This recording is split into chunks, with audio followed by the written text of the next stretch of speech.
Dès lors que tu ressens la moindre perturbation à l'intérieur de toi, un bouillonnement, une agitation, un stress, une anxiété, ou à l'inverse, un ennui, un dégoût, une lassitude, c'est le signe qu'il y a quelque chose à l'intérieur de toi qui cherche à sortir, qui cherche à s'exprimer. Alors parle!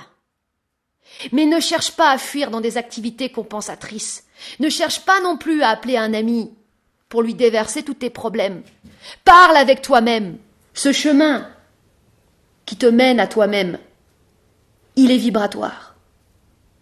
Ce chemin que tu empruntes, c'est ta parole qui le dessine. Alors oui, se filmer pour se voir et s'entendre, c'est glaçant, parce que l'image est glaçante, parce que l'écran pétrifie. Alors commence par briser la glace, avec ta parole. Quand tu parles pour exprimer ce que tu ressens, t'as plus peur d'être dans le faux, ni l'espoir d'être dans le vrai, parce que t'es dans le juste. Soyons dans le juste. Nous avons besoin de nous révéler à nous-mêmes. Et cette révélation passe par 2 étapes. L'accueil de la douleur. Ça, c'est ce que, en général, les femmes ont plus de facilité à faire. Accueillir leur douleur ou accueillir la douleur de l'autre. Mais c'est pas suffisant. Faut pouvoir aussi accueillir la rage. Sans accueil de cette rage, il n'y a pas de transformation possible. Tu restes spectateur de la vie et la vie passe devant toi. T'es comme un touriste à côté de ses pompes. Pour que la vie passe en toi, faut que la rage s'éveille en toi. La rage fait peur parce que la rage inconsciente est destructrice. Et si la rage est destructrice, c'est parce que l'humain n'a pas été écouté et qu'il ne s'est pas écouté lui-même. Alors, il s'aliène dans sa rage.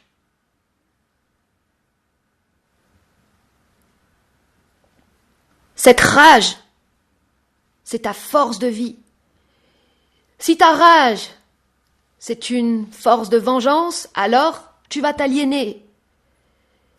Mais en même temps, si tu réalises pas que sans cette rage, tu peux pas développer ta force de vie, tu resteras éteint. Il n'y a pas à avoir peur de la rage, parce que c'est de la vie. Ça n'est que de la vie. Quand tu t'éveilles à ta rage, il n'y a même plus d'objet sur lequel déverser ta colère. Il n'y a même plus de raison de te mettre en colère. Il n'y a plus rien qui te met en colère. Il y a juste un mouvement intérieur et un volcan qui s'éveille, c'est tout. Et ta vibration qui est support de la vie. Et tu te sens vivant.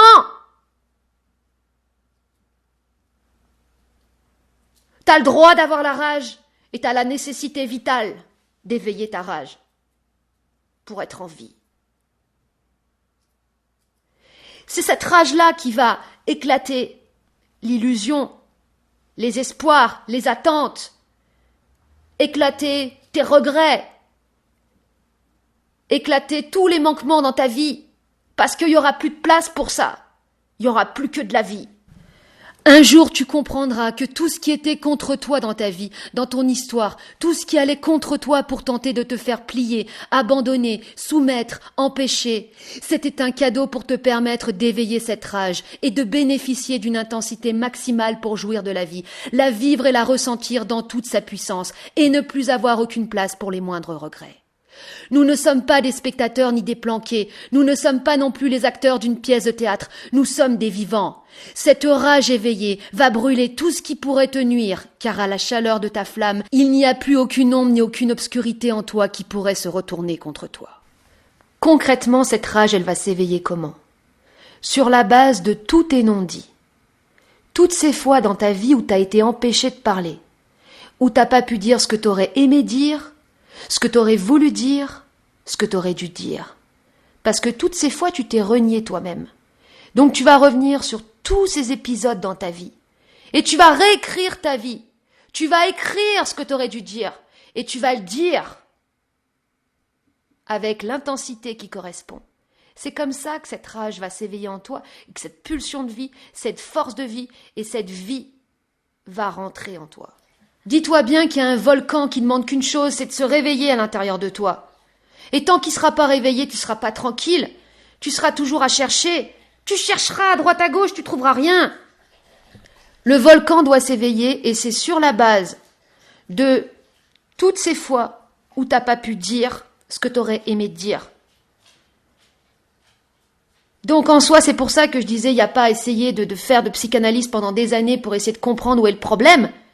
Parce que la solution, c'est dans l'éveil de cette rage, c'est dans l'expression de ce qui n'a pas pu être dit, avec l'intensité qui correspond. Pas juste l'expliquer, pas juste dire « Ah, j'aurais dû dire ça à cette époque-là, j'aurais dû dire ça à telle personne ». Ça suffit pas. Tu te replonges dans l'histoire et tu le dis avec l'intensité correspondante. Voilà comment ça se passe, l'éveil du volcan intérieur. Et là, moi, je peux vous dire que je suis contente parce que j'ai enfin trouvé mon métier. J'hésitais encore parce que mailloticienne, ouais, mais c'est trop compliqué. Mon vrai métier, c'est éveilleuse de volcan. Eh bah ouais, ça n'existait pas, bah je l'ai créé. Et je peux vous garantir qu'il va falloir en former des éveilleurs de volcan. À l'appel! Ce que j'ai compris grâce à l'échange que j'ai eu avec Clémence, et je la remercie pour ça, c'est que la blessure fondamentale dans l'être humain, avant d'être une blessure d'injustice, d'abandon, de trahison, d'humiliation, c'est d'abord une blessure d'incompréhension. C'est l'incompréhension qui a généré en nous cet état de dissociation qui a fait que nous nous sommes coupés de nous-mêmes. Pourquoi nous avons cette blessure d'incompréhension ? Pourquoi les animaux ne l'ont pas ? Parce qu'ils n'ont pas de possibilité de ne pas comprendre du fait qu'ils n'ont pas la possibilité de comprendre quoi que ce soit. À partir du moment où l'humain a la possibilité de comprendre des choses, il a aussi la possibilité de ne pas comprendre et donc d'être traumatisé de ne pas comprendre. Donc, le fait de pouvoir dire ce que tu n'as pas pu dire, exprimer ce que tu n'as pas pu exprimer à des moments clés de ta vie, ça va être le moyen d'amener de la compréhension dans ce qui n'a pas été compris. Et c'est comme ça qu'on se transforme. C'est délicat. Quand on parle de compréhension et d'incompréhension, on comprend mal. Parce que justement, on se dit, attends, j'ai quelque chose à comprendre intellectuellement. Ce qu'on n'a pas compris, c'est pourquoi on a été propulsé d'un état à un autre subitement.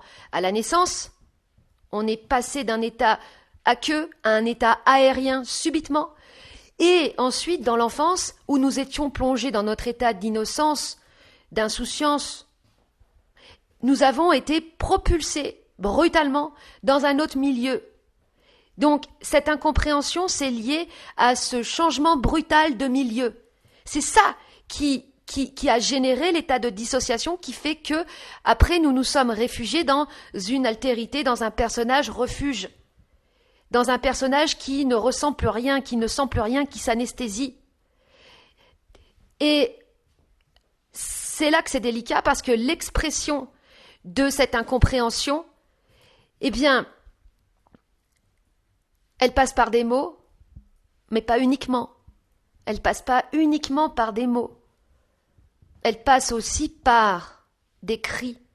Elle passe par l'intensité correspondante à l'inversion de cette matière traumatique en force de vie. Tant que t'es pas tranquille, c'est que tant que tu n'es pas intérieurement dans cette paix vivante et vibrante, une paix vivante, pas une paix anesthésiée. Tant que t'es pas tranquille et tant que t'es pas dans cette paix vivante et vibrante, ça veut dire que t'as encore de la matière traumatique qui a besoin d'être inversée, convertie, transformée en force de vie. Et que pour ça, il faut y mettre l'intensité nécessaire.